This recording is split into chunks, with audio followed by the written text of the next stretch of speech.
آغاز سے لے کر آج تک کوئی بھی سیاسی جماعت اکیلے حکومت بنانے کی پوزیشن میں نہیں ہے، اور سب ایک دوسرے سے جو ہے نا مل جل کر اتحاد کر کے یہ حکومت بنانے کے چکر میں ہیں، لیکن کوئی بھی وزیر اعظم کی کرسی لینے کے لیے راضی نہیں ہے۔ کیا یہ بات ہے؟ کیوں یہ ہو رہا ہے؟ کیونکہ ہماری جو سیاسی لیڈران ہیں، انہوں نے پچھلے تقریباً 10 سالوں سے انہوں نے ایک دوسرے کو نیچا دکھانے کے لیے یہ اپنی انا کے چکر میں انہوں نے پاکستان کو غیر مستحکم کر دیا ہے، اور یہ اس کے بعد جو آنے والے ہیں حالات ہیں، ان میں بھی کوئی خاص پاکستان کی کوئی ترقی ہوتی نظر نہیں آ رہی۔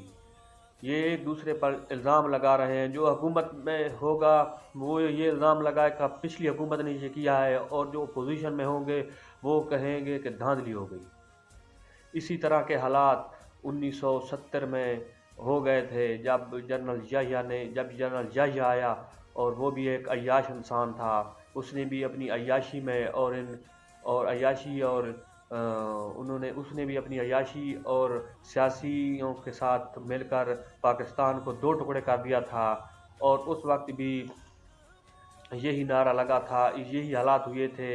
مشرقی پاکستان میں جو حکومت تھی وہ عوامی لیگ کی بن گئی تھی۔ ان سیاسی جو ہے نمائندوں نے اپنی انا کے لیے پاکستان کو 2 ٹکڑے کر دیا تھا، اور اب بھی وہی پوزیشن ہے۔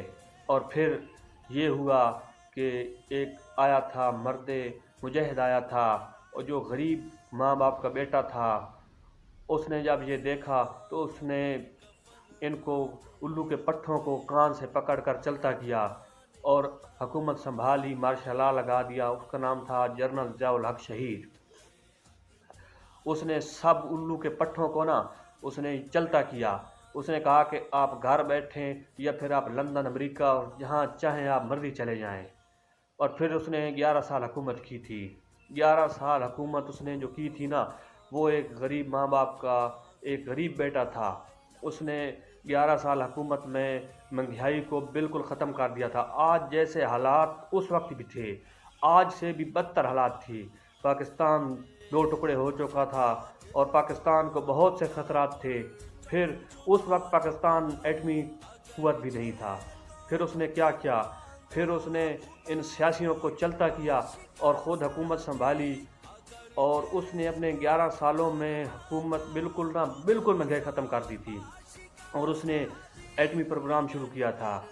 اور جب 1988 میں غالباً وہ جب گئے تھے انڈیا کے دورے پر، تو انہوں نے دیکھا کہ انڈیا کی فوج پاکستان کی سرحدوں پر وہ لگی ہوئی تھی، تو انہوں نے کان میں کہا تھا، انڈین وزیر اعظم کے کان میں کہا تھا کہ ہم نے بھی وہ جو ہے چیز ایجاد کر لی ہے، وہ کھلونا ہم نے بھی ایجاد کر لیا ہے، جس کی شاہ پر تم فوجیں بارڈر پر لگا رہے ہو۔ اور پھر اسی وقت ان کے وزیر اعظم نے فوجیں پیچھے ہٹا لی تھی۔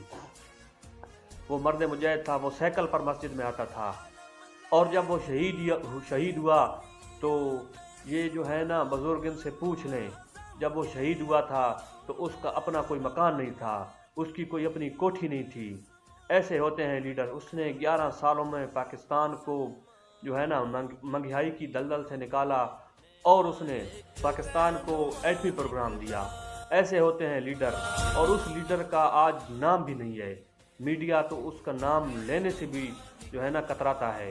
اس جیسے لیڈر ہونے چاہیے۔ اللہ پاک ایسا کرے کہ شہید جنرل ضیاء الحق جیسا لیڈر ہمیں عطا فرمائے، اور پاکستان کو ترقی کی راہ پر لے جائے۔ آمین۔